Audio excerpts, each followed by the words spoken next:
కొన్ని సందర్భాల్లో నా జీవితం అయిపోయింది, నన్ను మనుషులు మోసం చేశారు, మనుషులు నన్ను దూరం పెట్టేశారు, లేదంటే నన్ను వెలివేశారు, నా రక్త సంబంధులే, నా స్నేహితులే నన్ను ఈ రకంగా ఈరోజు హింసిస్తున్నారు, గాయపరుస్తున్నారు అనుకుంటున్నావా?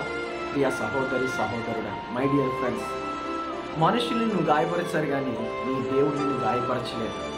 మనుషులు నిన్ను మోసం చేస్తారు కానీ, మనుషులు నిన్ను దూరం పెట్టారు కానీ నీ దేవుడు దూరం పెట్టలేదు, నీ దేవుడు నిన్ను మోసం చేయలేదు. ఎప్పటికీ కూడా నీ దేవుడు నీ కొరకే ఆలోచన కలిగి ఉన్నాడు. కాబట్టి నీ దేవుడు నీ జీవితంలో మేలు చేయడానికి ఆయన అనుక్షణము సిద్ధంగా ఉన్నవాడు. నీ స్నేహితులు అనుక్షణము నిన్ను గాయపరచాలని చూస్తే నీ గాయాలను కట్టాలని చూస్తున్నాడు నీ దేవుడు.